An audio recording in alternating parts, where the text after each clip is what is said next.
Greetings and welcome back to the channel. It is I, the casual wargamer. Okay, so you have to forgive me a little bit if I look over to my right, as this is where my computer screen is. Only the other day, I put up a little poll on my community page for the channel, asking about what you thought of the June balance update. And okay, there's only been a handful of votes, but I'm going to touch on this. Other channels have obviously done a much deeper, in-depth review of these changes, but most of them are like about an hour long, and there's no way I'm going through all that. So I'm just going to touch on a few things. Okay, so if I look at this particular point in time, on the poll that I put up, 43% said it's negative. They're just messing with the game. Neutral and positive are tied on 29%. So more people think that these things are negative. And if I'm honest, if I hazard a guess, I would say that probably about 50-50 is how I see it, looking at various social media and forums and what have you posts. Personally, I'm in the neutral camp. I don't think there was anything particularly bad in there. There's some stuff I don't like, but that's because of how it impacts me and my game. Most of it, I think, is quite necessary clarifications, and that's what I think most of this is. Is it a good update? Well, at least they're doing it. But I don't think anything particularly here outweighs the fact that it's a bit meh. There are some things that I like. There's some stuff I don't like. But I will be honest, as I say, I think it comes down to the fact of I play Space Marines and only Space Marines, so I view it with that sort of view. So I've got it up here, the core rules update and the balance data slate. I'm not going into the full everything else. I just want to do like a quick bit. From the core rules updates, as I say, a lot of it is just clarification. Battle shock, redeployment, out of phase, so on. There's one thing on here I will touch on, simply because I think it was nothing to do with the update, but I think Games Workshop do need to be aware of it, which is the gaining command points. So outside of the 1 CP players gain at the start of the command phase, each player can only gain a total of 1 CP per battle round regardless of the source. This includes other CP gained at the start of the command phase. Fine. However, with the secondary objective decks, you have the option at the end of your turn of ditching secondary cards for a CP. Now, I would assume the intent is you don't get that CP, because if you've already generated 2, some people have characters that give them a CP or what have you. So if you've already got that, can you gain that extra CP, or are you just ditching cards for nothing in the hopes of redrawing something better next turn? Personally, I think if you're ditching cards, that should be separate to this. I think it should only be the command phase in which you can only get a maximum of 2 CP. If you can get it some other weird wiggy way like that, I think that's not a problem. But that's just me. And pretty much everybody I know plays it that way. If you ditch the cards at the end of your turn, even if you've got 2, you still get 1. I don't think that's the intent, but that's how everybody I know plays it. And I think that should be the case. The big one here, and I think this is a little bit odd, I say big one, is the pivoting thing for vehicles now. So basically, if you are a vehicle or a monster, if you want to pivot, you have a 2-inch movement tax.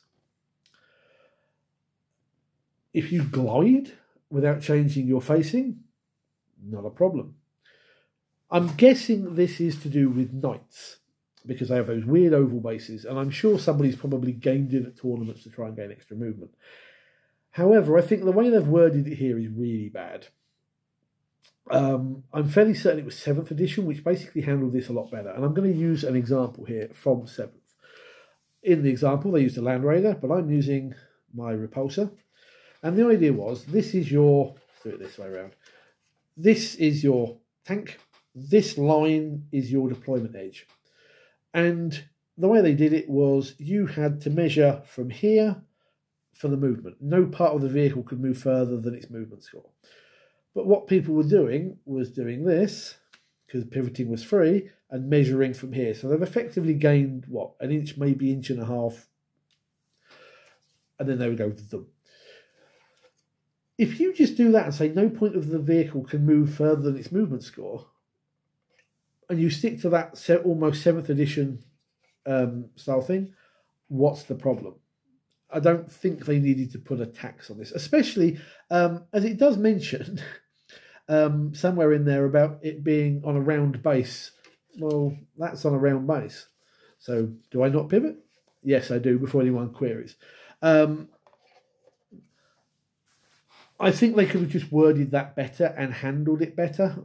Because I don't see why, if I start off like this and go and move, why that's any different to me just drifting. You know, it's not like we have firing arcs or armor values on different sides anymore. So why?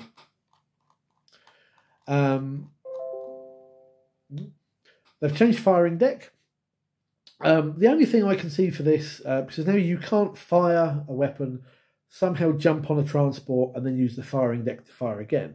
The only thing I can think of was eliminators who could fire, and after they'd fired they can move. I think you've got to have the las fusil and then move and onboard a transport, and then the transport can fire, but you can fire your guns again. I never did it myself. I never know anyone that's did it. But hey ho. Mortal and devastating wounds has sort of been clarified a little bit. They are basically the same thing now. To be honest, I think the introduction of devastating wounds kind of caused a bit of an issue. Why they didn't just keep it as mortal wounds and be done with it, I don't know. But I'm going to touch on something with this as well. Hazardous. So previously, if you had, say, a 5-man unit of things with plasma guns, like hellblasters, which is going to be my point of contention, you rolled 5 dice. If a 1 came up, a guy took a wound.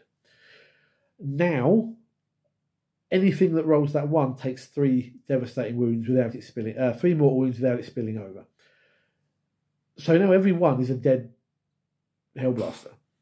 Again, I said I was going to take a look at this from what I'm familiar with, which is Space Marines. That now makes me, I play hellblasters a lot, but that's now making me query whether I bother taking hellblasters. I normally take 5 of them in a drop pod with a lieutenant and an apothecary. I don't know. That's just making me really reconsider. I think that's really harsh. They didn't need to do that. I get it for like characters and vehicles because they have the extra wounds, but I don't think you need to do that for normal infantry guys. So I'm not a fan of that. That's going to throw a spanner in the works of how I build lists, I think, in future. Indirect fire has changed. You always miss on a 1, 2, or a 3.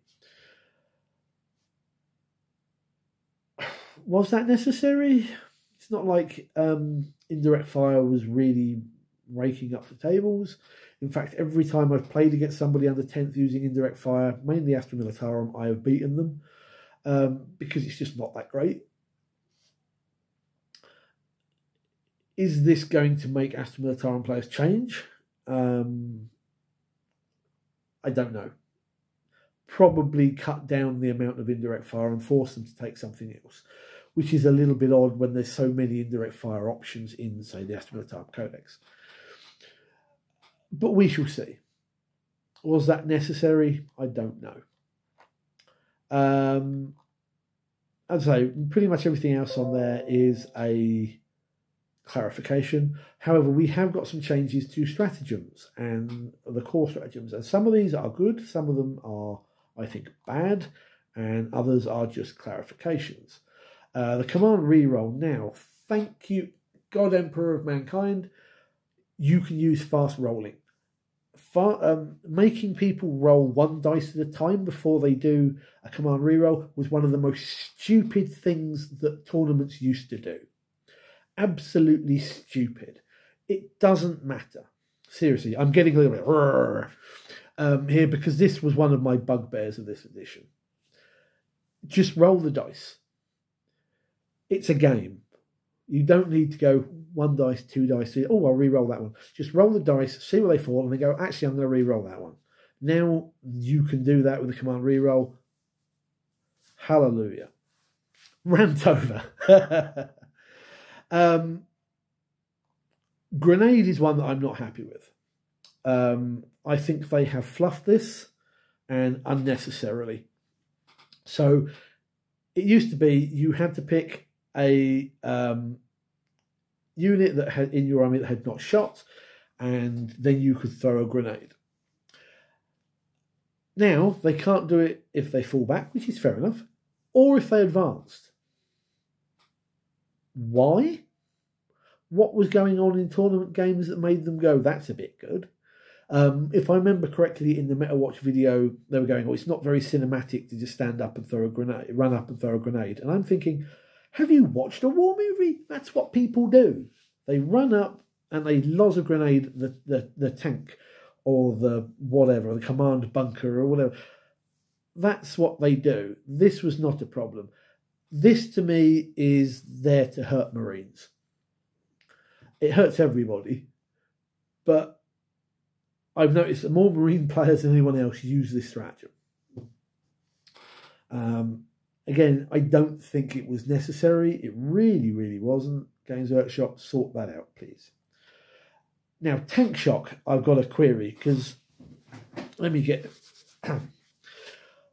Maybe I'm just being thick, but I don't get the point to this one, this change. So if you're out there in YouTube land, give me an idea what I'm missing. So now, the vehicle that does the tank shock rolls dice equal to its toughness rather than its strength. And again, to a maximum of 6 mortal wounds, each 5+ is a mortal wound. I think they said in the Metal Watch video this is to stop dreadnoughts and walkers doing this as often. But isn't the toughness of a dreadnought like 10 and the toughness of a tank 12? So are you not just rolling more dice or roughly the same number of dice for the same outcome? What am I missing? What am I missing? I don't get it. Something is not cogitating, is that the right word, in my brain to determine what's going on with that. The other major ones are ruins now. Imperial Primarchs and Belisarius Cawl can now move through ruins like everybody else, which they should have had from the get-go. And then it just goes into FAQs and whatnot. Over on the balance sheet, this is something that I'm actually really pleased with. So, Space Marine captains, as the example that I'm familiar with, have an ability that basically says, once per battle, you can use a stratagem for 0 CP, even if it has already been used. Then they did something really silly and go, it can only be a battle tactic stratagem, which was one of the... Why? Seriously, why? Why would you do that? That just completely nerfs the ability, as most detachments have like 1, maybe 2 battle tactic stratagem. It was better when you could do it to anything. Now it is back to being anything, but instead of it being 0 CP, it's -1 CP. So you'll still get them all for 0 CP, except the ones that cost 2 or more, potentially, because of things like the Lord of Deceit aura. They're still going to cost you 1. This is massive. I normally play a Space Marine captain in a list anyway, and this sort of really brings them back into being a lot more useful in the game. Speaking of that Lord of Deceit ability, this is things like the Calidus Assassin's Reign of Confusion. So now each time an opponent targets a unit from their army with a stratagem, that unit is within 12 inches of this model, increase the cost of that stratagem by 1 CP. So now you can't just sit back with your Calidus in the corner of the table and go, aha, Armour of Contempt is more expensive for you. No more free Armour of Contempt. Nah. Now that assassin has got to be up there within range of doing it.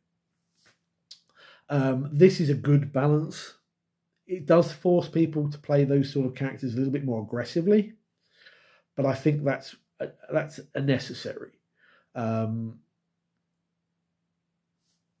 You may agree, disagree, but I think that's very, very necessary. A big one here is the likes of Join the Hunt, Unending Waves, Reinforcements, which allow you to bring units back. That's now once per game, and that's really stupid. Seriously.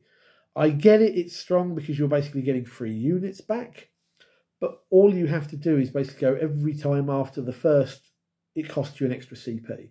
Raise the cost as the game goes along.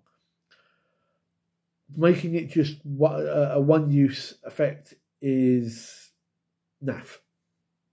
Really naff. Because that hurts the likes of Guard, GSC, I think, and so on. Really no need for it. Then it goes into all the various units, various codices and so forth. I'm not going to go through all that because there's a lot. And as I said, most people are doing like hour-long videos on this and they will cover it a lot better than me. In general, I think most armies got away really well. The main ones here, I'd say, are things like Adeptus Mechanicus, who got almost like a complete re-overhaul, which is good. You know, certain builds in that army were already good anyway. Specifically things like the Cataphrone Destroyers and 1950 space robots. But everything else kind of was a bit meh. Now they've got a bit better. Food. Dark Angels are the other sort of one for me. Okay, Dark Angels players are going to hate me for this. I don't think these changes were necessary. The Inner Circle, Task Force, and Grim Resolve, yeah, I'll give you, that's handy. The changes to things like Deathwing Knights, I think not so much. The changes to that codex were to bring them in line with everybody else, and Dark Angels players wanted them as they were, and I think that's all that was about. Sorry, Dark Angels guys, but yeah. All in all, I think these updates are actually average. There's some good, there's some bad. They're never going to please everybody, and they can't really try and do that. But I certainly don't think that the updates were negative. I mean, I've only touched on a few things there. There's some stuff that I like, and there's obviously some stuff that impacts my army and I don't like. But in general, I think we just have a whole slew of documents that have clarified a lot of really badly worded roles. I know I've repeated that, but you know. So that's my thoughts on basic thoughts on the June update. What are your thoughts? I would be interested to know whether you agree or disagree. I mean, the poll only got a handful of votes. But then again, who really looks at the community bit, I will admit. So let me know. Do you think they're good? Do you think they're bad? Or do you think they're meh? And also, if you thought they were good or bad, is that because they impacted your armies or armies specifically? Let me know down below. And that's where we'll end it for tonight. Thank you for watching. Please give me a thumbs up. I know it's a bit of a waffle video, a bit of a stream of consciousness, but sometimes that's good at the end of the day. Give me a thumbs up, hit the subscribe button, and help me grow the channel a bit. If you have any other topics you think I might be able to cover nicely, you'd like me to cover, I should say, pop them down below and let me know. Until next time, guys, take care and good gaming.